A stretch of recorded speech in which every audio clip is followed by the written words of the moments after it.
Saudações a todos, sejam bem-vindos ao FB Online, sou o professor Fabrício Maia e juntamente com o professor Tácito Vieira comentamos a prova da primeira fase da Unicamp 2024.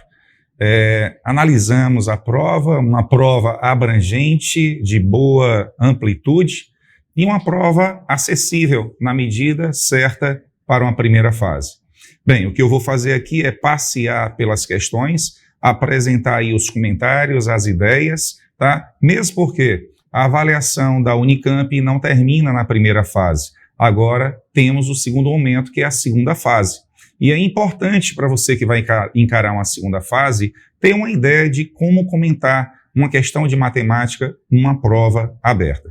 Então vamos dar uma olhadinha aqui rapidinho nas questões, afinal todas já foram comentadas, né? E eu gostaria que depois vocês dessem uma olhada nesses comentários para fundamentar mais ainda a sua matemática, para você ter condições plenas de encarar a segunda fase.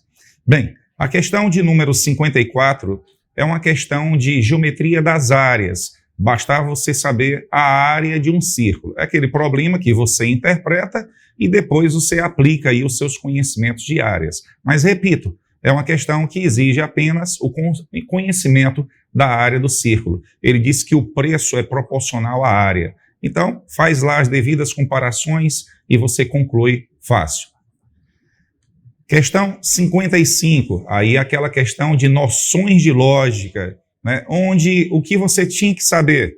Saber trabalhar com a contrapositiva ou contrarrecíproca. A recíproca de uma verdade nem sempre é uma verdade. Então, se você tem uma proposição do tipo P, então Q, a contrarrecíproca ou contrapositiva é não Q, então não P. Pensar implica existir. Isso aí é logicamente equivalente a não existir implica não pensar. Então, você tinha duas proposições. Ana anda de patins implica Carol anda de patins. E uma segunda proposição. Carol anda de bicicleta, então Bruna anda de patins. Quando você pega a contrapositiva desta proposição aqui 2, rapidinho você conclui a questão. Então, é uma questão muito bacana aí de noções de lógicas, que você pode, de repente, também, por interpretação, né, sem noções de lógica, por interpretação mesmo, à luz da língua portuguesa, você pode facilmente também concluir, chegar ao item certo. A questão de número 56 é uma questão de problema do primeiro grau. É aquele problema que você sai da linguagem usual para a linguagem simbólica e recai em equações lineares, equações do primeiro grau. A partir da interpretação, você obtém duas equações lineares, onde ele pede para você achar o valor de uma variável. Você pode resolver pelo método da substituição ou apenas somar as sentenças. Quando você soma as sentenças, ocorrem cancelamentos e você chega ao que se pede. Próxima.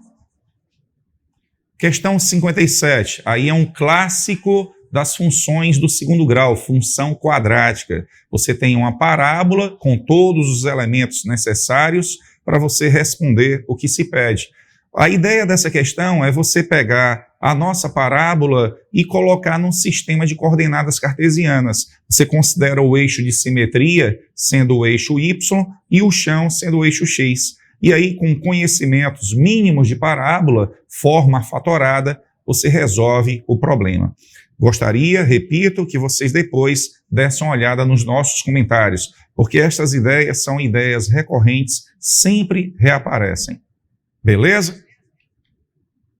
O gabarito está todo lá nos nossos comentários, ok? Depois dê uma olhadinha. Questão 58. Essa questão 58 é um probleminha também do primeiro grau, onde exige conhecimentos mínimos de geometria, a condição de existência de um triângulo. Para que um triângulo exista, é necessário que um lado qualquer seja menor do que a soma dos outros dois. Você trabalha a partir disso aí. Para que um triângulo exista, é necessário que um lado qualquer seja menor do que a soma dos outros dois. Só que neste problema, ele coloca o A, o B e o C em ordem crescente e diz que esses três valores não formam triângulo. Então eu olho para o maior, que é o C. Ora, se não existe triângulo, então certamente o maior não vai satisfazer a condição de existência do triângulo. Então, C não é menor do que A mais B, porque o triângulo não existe. Qual é a negação de C menor do que A mais B? C vai ser maior ou igual a A mais B. E aí você monta, né, um sistema onde uma das sentenças é uma inequação, e aí rapidinho você chega ao valor do A, que maximiza, né, o A máximo que se pede. Então, uma questão muito interessante de desigualdade triangular.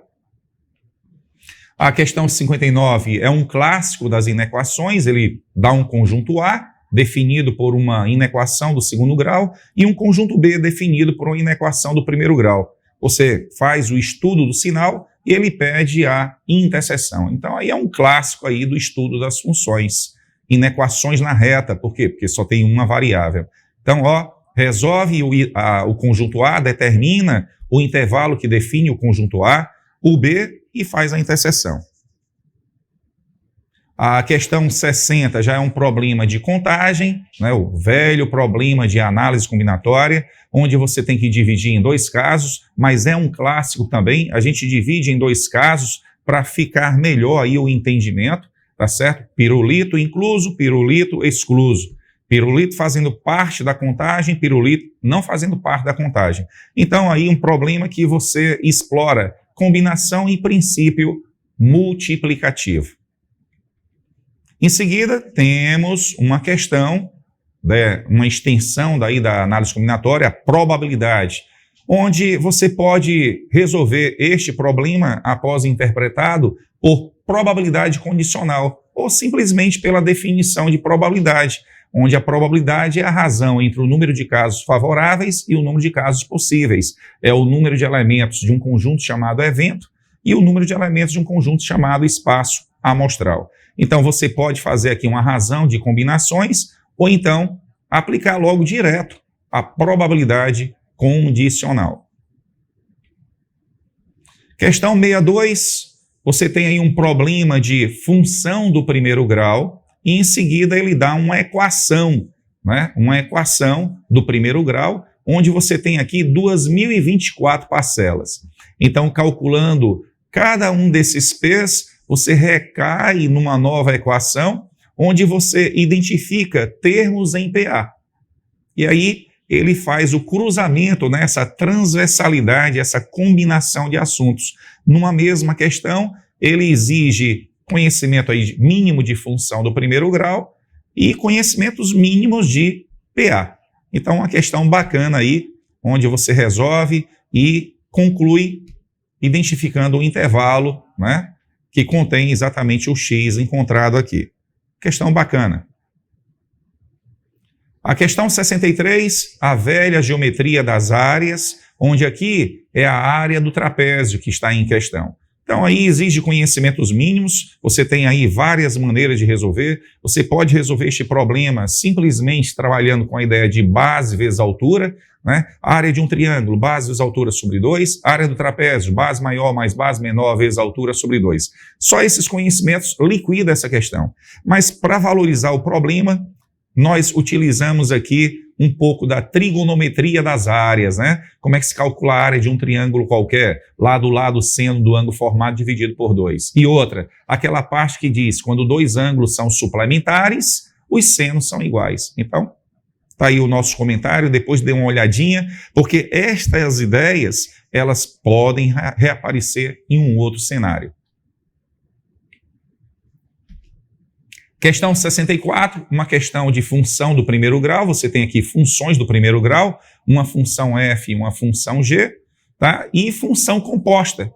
E ele mistura função do primeiro grau com função composta e o mínimo de geometria analítica, porque ele pede o ponto médio de um segmento. Então, a ideia é encontrar, né, essas funções compostas que recaem em funções do primeiro grau, tá certo? Depois você encontrar lá dois pontos que aparecem no enunciado, um ponto P e um ponto Q, e determinar as coordenadas do ponto médio, que nada mais é que uma média aritmética. O x do ponto médio é a média aritmética dos valores de x dos extremos do segmento, e o y do ponto médio é a média aritmética das ordenadas deste segmento. Então, é uma questão bacana, né, bem acessível. Vocês estão vendo aí que a composição da prova é uma composição muito feliz, adequada a uma prova de primeira fase.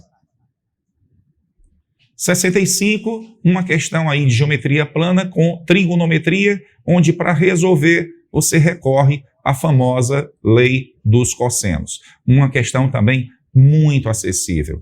Bem, eu e o meu amigo Tasso percebemos, né, logicamente, a ausência de muitos conhecimentos, mas para uma primeira fase a prova foi uma prova muito bem construída. Assuntos como complexos não apareceu lá, determinantes, matrizes, né? Vários assuntos, por exemplo, cônicas, elipse, hipérbole, parábola, a parte de circunferência da analítica não está lá também, mas deve aparecer na segunda fase, posições relativas entre duas retas, paralelismo, perpendicularismo, distância de um ponto a uma reta, quer dizer, a matemática, você tem um vasto, né, número de temas, e não dá para cobrar todos esses temas numa primeira fase, mas como eu disse anteriormente, a avaliação da Unicamp não termina na primeira fase. Fiquem de olho nesses temas que apareceram na primeira fase e veja, né, os temas complementares, porque você tem que olhar para o todo, né? A nossa luta, ela continua. Bons estudos, fiquem bem e até breve.